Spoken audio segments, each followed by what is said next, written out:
आरती, मैं बस शांति से काम करना चाहता हूँ। अगर तुम हर रोज मुझे घर की परेशानी बताओगी तो मैं काम कैसे कर पाऊंगा?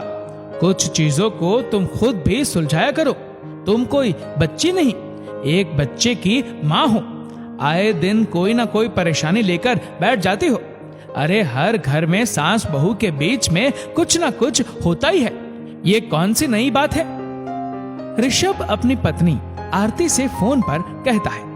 फिर आरती बोली, बात मेरी होती तो मैं चुपचाप अपनी रंगीन जिंदगी को ब्लैक एंड व्हाइट बनते चुपचाप देखती रहती, परंतु बात यहाँ मेरे बच्चे तक आ पहुंची है। मैं काम पर जाती हूँ, अर्जुन की छुट्टी जल्दी हो जाती है, उसे स्कूल से पापाजी घर ले आते हैं। बाद में न जाने तुम्हारी माँ उससे क्या बातें करती है, जो मेरे आने के बाद मेरा 7 साल का बेटा मुझसे सवाल करता है। तुम खुद सोचो मुझे कैसा लगता होगा। फिर ऋषभ बोला, ऐसा क्या कह दिया अर्जुन ने जो तुम इतनी परेशान हो गई हो सकता है माँ ने मजाक में कुछ कह दिया होगा। तो आरती बोली, आज जब मैं स्कूल से घर आई तो अर्जुन मुझसे कहता है कि मम्मा, आपके पास हर किसी के लिए वक्त है, बस हमारे लिए नहीं है। फिर आरती बड़े प्यार से अपने बेटे को लाड करते हुए बोली, ऐसा क्यों कहते हो बेटा, मैं तो हर वक्त आपके साथ रहती हूँ। छोटा सा अर्जुन मन के सवालों को माँ के पास रखता है। मम्मा, क्या नानू के पास पैसा नहीं था? क्या आप पापा से प्यार नहीं करती? यहाँ दादी के पास बहुत सारे पैसे हैं, इसीलिए आपने पापा से शादी की। अब अर्जुन के इन सवालों को सुनकर आरती समझ गई, ये सब उसकी सास का किया धरा है, क्योंकि पूरा दिन वो उन्हीं के साथ रहता है। पति काम के सिलसिले में ज्यादातर बाहर ही रहते हैं और आरती एक स्कूल में नौकरी करती है। सास ससुर के पास इतने पैसे होते हुए भी आरती आत्मनिर्भर बनना चाहती है, तो क्या वो गलत करती है? फिर आरती ने अपनी परेशानी एक सहेली से साझा की। उसने कहा, बच्चा कहीं निकलता नहीं है तो ये समस्या तो उत्पन्न होगी ही। लड़कियां बड़ी जल्दी अपने मन के भाव को एक दूसरे के साथ साझा कर लेती है और लड़के हमेशा अपने पिता को ढूंढते हैं। तुम ऐसा क्यों नहीं करती? कुछ दिनों के लिए अपनी माँ के यहाँ क्यों नहीं हो आती हो? फिर आरती ऋषभ से बात करके कुछ दिन के लिए माँ के घर जाने की तैयारी कर रही थी। तभी उसकी सास आकर बोली, बहू, तुम्हारे पाँव तो एक जगह टिकते ही नहीं है। शादी के बाद लड़की ससुराल में मर्यादा के साथ रहती है, मायके की वो मेहमान होती है। तुम तो मायके की डेहरी छोड़ती ही नहीं हो। मेरा पोता मेरे घर से ज्यादा ननिहाल का होकर रह जाएगा, जिस बात का मुझे डर है। तो छोटा सा अर्जुन बोला, मम्मा, दादी बोलती है आप हम लोगों से ज्यादा नाना नानी से प्यार करती है, यहाँ से ज्यादा आपको वहां की चिंता होती है, ऐसा क्यों? आरती आश्चर्य भरी नजरों से कभी अर्जुन को तो कभी अपनी सास की ओर देखती है। तभी आरती के ससुर किशोर बाबू आकर बोले, अरे तुम्हारी दादी तो पूरे दिन सास बहू का सीरियल देखकर ऐसी हो गई है, तुम्हें भी क्या उनके जैसा बनना है? चलो चलो, सामान गाड़ी में रख दिया है, नानी के घर घूम कर आओ। अर्जुन के जाने के बाद आरती अपनी सास से बोली, ये आपने क्या कर दिया मम्मी जी? मान मर्यादा का हवाला देकर आप अपने ही पोते को बिगाड़ रही है। आप ये भूल रही है कि आप एक बच्चे के मन में उसकी माँ के प्रति घृणा नहीं, बल्कि उसके भविष्य से खिलवाड़ कर रही है। मैं आपके भरोसे उसे आपके साथ छोड़कर अपना काम करती, परंतु आपने तो उस भरोसे को तार तार कर दिया। तो सास ने कहा, मैं कौन सा उसके पास बैठकर ये सब कहानियां कहती हूँ? ये क्या समझता नहीं है? तुम्हारा एक पैर मायके में रहता है और दूसरा पैर यहाँ रहता है। तुम बच्चे को समय नहीं देती हो, पूरे दिन अपने काम में लगी रहती हो, तो ये सब तो सुनना ही पड़ेगा। फिर आरती ने सोचा, इस वक्त इनसे बात करने से कोई फायदा नहीं होगा। वह चुपचाप वहां से जाकर गाड़ी में बैठी। तभी किशोर बाबू बोले, बहू, मैं तुम्हारी सास से बात करूंगा, तुम अर्जुन से बात करो। वो अभी कच्ची मिट्टी का है, तुम उसे समझाओगी तो वो समझ जाएगा। तुम यहाँ की चिंता मत करो, जाओ कुछ दिन होकर आओ। आरती बेटे को लेकर अपनी माँ के घर चली गई। ये पहली बार नहीं था, हर बार आरती को मर्यादा का हवाला देकर अपनी माँ के घर जाना पड़ता था। फिर आरती जब अपने मायके पहुंची तो आरती की माँ नीलिमा जी बोली, अरे वाह, हमारा छोटा सा अर्जुन आया है। कितने दिन हो गए अर्जुन, तुम्हें नानी की याद नहीं आ रही थी?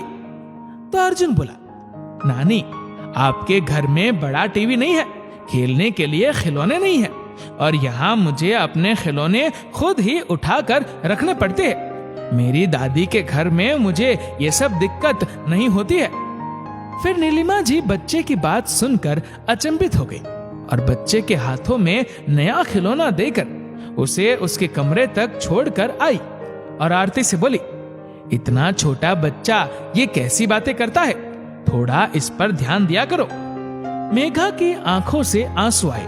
वो बोली, माँ, लगता है मैं एक अच्छी माँ नहीं बन पाऊंगी, तभी तो आज आप भी मुझे ही समझाने को कहती हो। फिर आरती ने सारी बात अपनी माँ को बताई तो नीलिमा जी बेटी को समझाते हुए बोली, बेटा, हर बार परिस्थिति से भागकर मायके आ जाना ये कोई सही बात नहीं है। ये घर भी तुम्हारा ही है। मैं मानती हूँ उन्हें ऐसी बातें बच्चे से नहीं करनी चाहिए, परंतु यहाँ आकर तुमने अर्जुन की बातों को सही साबित कर दिया। फिर आरती ने कहा, माँ, मैं इस मान मर्यादा के चक्कर में खुद को कहाँ ढूंढूं, मायके या ससुराल में? मैं यहाँ आना नहीं चाहती। परिस्थिति कुछ ऐसी हो जाती है कि मुझे अपने बच्चे को समझाने, उसके मन को बहलाने के लिए यहाँ आना ही पड़ता है। तो नीलिमा जी ने कहा, बच्चे का मन कच्ची मिट्टी का होता है, उसे गर्म ताप के साथ एक अच्छी सी सीख एक माँ ही देती है, तभी तो वो पक कर मीठा घड़ा बनता है। और ये तो हर घर की कहानी है। तुम्हें क्या लगता है तुम्हारी दादी तुम्हें कुछ नहीं कहती थी? तुम मुझसे आकर सवाल करती थी कि आप मेरे लिए छोटा भाई क्यों नहीं लाती है? आप अच्छी मम्मा नहीं है। मैं उन बातों को तुम्हें दूसरे तरीके से समझती थी, और देखो आज तुम एक समझदार बेटी और माँ हो। फिर आरती बोली, अगर ऋषभ यहाँ होते तो मुझे इतनी दिक्कत नहीं होती। तो नीलिमा जी ने कहा, क्यों? ऋषभ क्या काम धाम छोड़कर बच्चे को लेकर घर में रहते? आरती बोली, मुझे नौकरी छोड़कर अर्जुन को संभालने के लिए क्या घर में रहना चाहिए? माँ, हर बार मर्यादा का हवाला औरत को ही क्यों दिया जाता है? फिर नीलिमा जी बेटी से बोली, खुद को पहचानो, तुम एक शक्ति हो। तुम परिस्थितियों से डर कर भागो नहीं। ये माँ बनने का पहला पड़ाव है। अभी कितने ही उबर खाबर रास्ते आएंगे और तुम्हें उन सब को पार करना है। बस ये याद रखो कि तुम्हारी माँ सदा तुम्हारे साथ रहेगी। अगले दिन जब आरती नीलिमा जी के कपड़ों को तह लगा रही थी तो अर्जुन बोला, मम्मा, आप नानी का काम क्यों करती है? तो आरती ने बेटे को कहा, क्योंकि वो तुम्हारी नानी मेरी माँ है। फिर अर्जुन बोला, वहां भी आप दादी के कपड़ों को तह लगाती है, क्या दादी भी आपकी माँ है? आरती बोली, बेटा, दादी हो या नानी, दोनों ही मेरी माँ है और ये दोनों घर मेरा है। आप यहाँ रहो या वहां रहो, अपने बड़ों की देखभाल और सम्मान करना ये तो आना ही चाहिए, और अपनों का काम करने में क्या बुराई है। 2 दिन बाद ही आरती ने वापस जाने का फैसला किया। तो नीलिमा जी बोली, क्या बात है, इस बार तुम लोग बहुत जल्दी जा रहे हो? तो आरती अर्जुन की ओर देखकर बोली, माँ, अर्जुन और मुझे दादी के घर की याद आ रही है, इसलिए हम जा रहे हैं। फिर अर्जुन बोला, नानी, मम्मा के पास 2 माँ है, वैसे ही मेरे पास भी 2 घर है। मैं वहां भी जाऊंगा और यहाँ भी आऊंगा, क्योंकि मुझे बड़ा होकर आप सबका ध्यान जो रखना है। नीलिमा जी उसकी बातें सुनकर मुस्कुराने लगी और बेटी के सर पर हाथ रखकर बोली, अच्छे और बुरे की जानकारी एक माँ ही अपने बच्चे को देती है। सिखाने वाले चाहे कुछ भी सिखाए, पर जब माँ अच्छी सीख देती है तो बच्चा उसे जरूर ग्रहण करता है। और एक औरत को खुद को साबित करने की कोई जरूरत नहीं है। देखने वाले का नजरिया क्या देखता है, इससे उस औरत की पहचान नहीं बदलती है। इस बात को सदा याद रखना। जब आरती ससुराल पहुंची तो उसकी सास अपने पोते से बोली, क्या हुआ, नानी ने इस बार भगा दिया?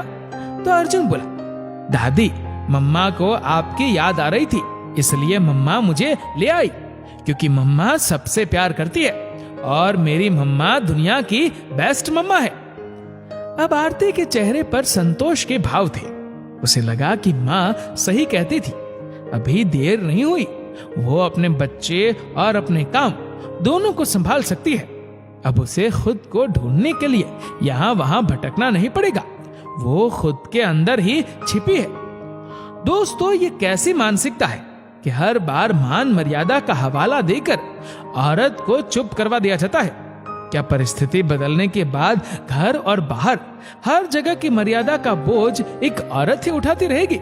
इस वीडियो को लेकर आपकी क्या राय है, नीचे कमेंट करके जरूर बताएगा।